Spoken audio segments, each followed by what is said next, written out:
You are the captain of a merchant vessel. A dot appears on the horizon. 10 minutes later it resolves into a pirate sloop. They raise their flags, not one but three in a strange sequence. Red, black with a skull, some symbol you can't make out. Your sailors are panicking. What does it mean? A threat? A barbaric ritual? While you're trying to solve this puzzle, their first volley takes out your mainmast with surgical precision. This wasn't just a cannon shot, it was chain shot. 2 cannonballs linked by a chain. Its sole purpose is to rip sails and splinter wood. This isn't barbarism, it's tactical surgery. It wasn't chaos, it was a language. And you just failed the test. The pirates didn't just act like a crew, they were a swarm, where each member knew their next move without a word. It was a kind of proto-networked warfare. Every ship and every crew member was a node in a decentralized yet lethal network long before the internet. The mystery is how a set of signals, which seemed like meaningless noise to their enemies, became the deadliest weapon of the golden age of piracy. How did pirates create a language that allowed them to operate as a single, ruthless organism, paralyzing their victims with confusion? This language is hundreds of years old. The red flag, which historians call the Jolie Rouge, the possible origin of Jolly Roger, was documented among French privateers as early as 1700. And the boatswain's whistle, it's not just a whistle.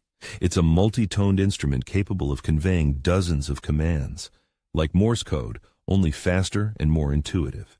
In this video, we'll decipher this code. You'll learn why the red flag was more terrifying than the black one, which cannon signal meant take the captain alive, and how a single pipe from the boatswain could change the outcome of an entire battle. But we'll start with the most famous symbol of all. The symbol that was, in fact, the pirate's greatest lie. And that lie was that the Jolly Roger isn't a flag. It's a brand. It's a whole category of flags, each carrying the same simple message. We are pirates. You have a choice. Surrender now, and you might save your life and some of your cargo, or fight and face certain death. It wasn't a symbol of death, it was an offer of surrender. According to historian Marcus Rediker, the vast majority of merchant ships surrendered to pirates without a single shot fired. The flag was such an effective tool of psychological pressure that battle itself became unnecessary. It was a business proposition that was incredibly difficult to refuse. But this offer had an expiration date. If the black flag opened negotiations, the blood-red flag, or Jolie Rouge, ended them. It meant no quarter given, no prisoners, no terms. By raising it, pirates were burning bridges not only with the enemy but with themselves. It was a signal to their own crew. We are in this to the end. It's as if in modern negotiations, one side were to publicly smash all their phones and radios.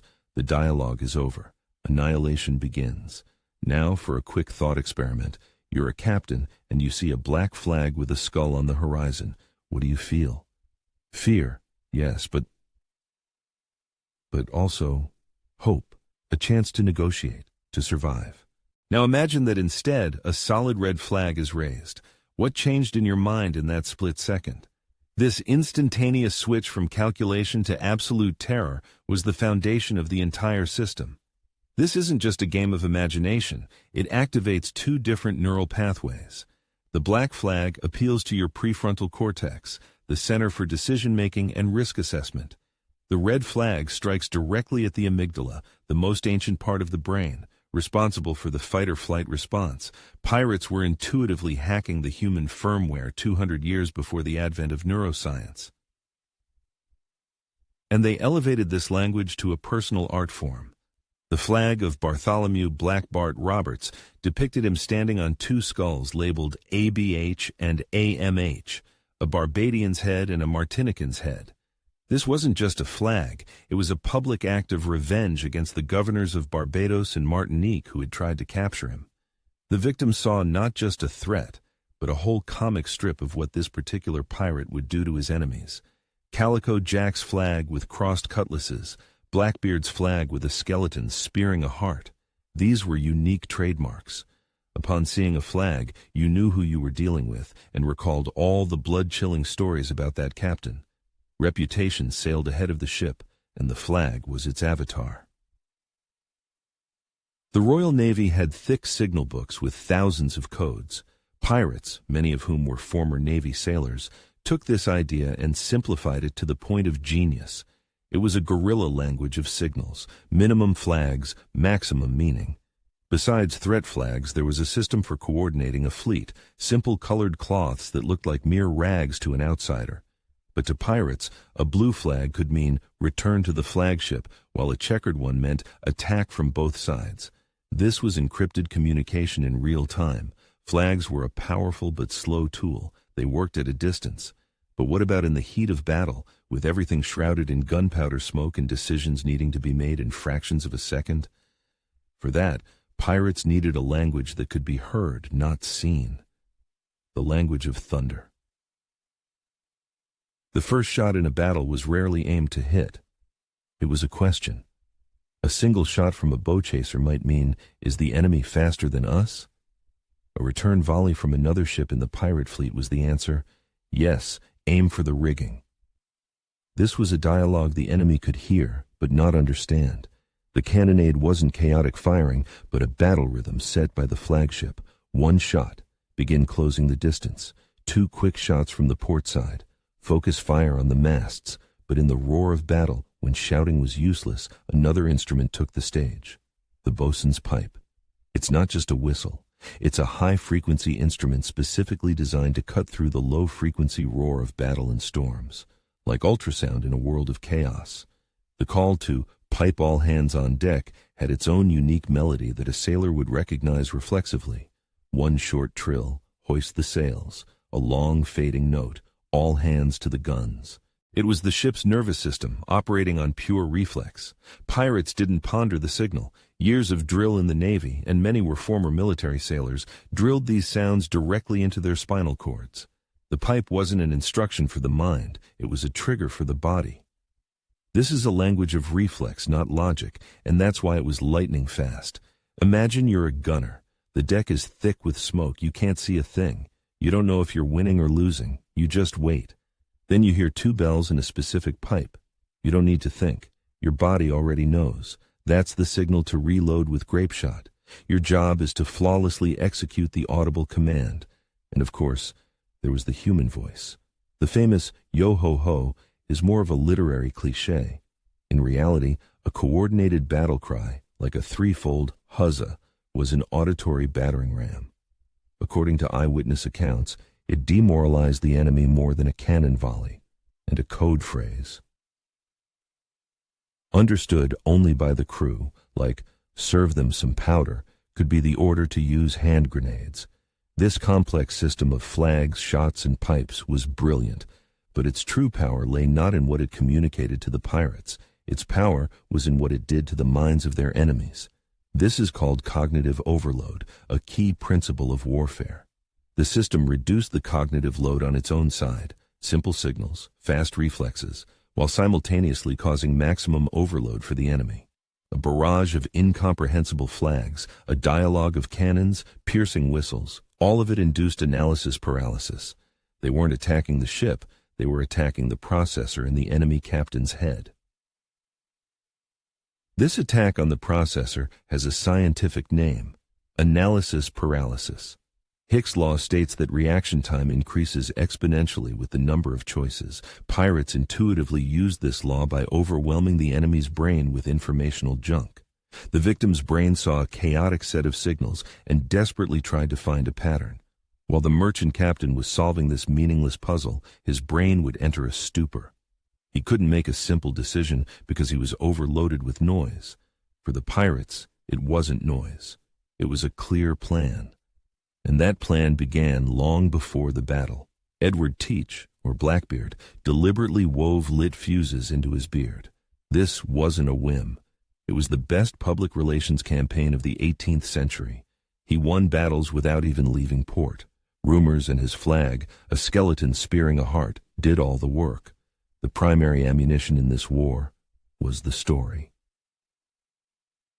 Think of it like a morale bar in a video game, raising the Jolly Roger, minus 20 morale points for the enemy. A precise chain shot to the mast, another 30 points off. A coordinated crew-wide shout, minus 10.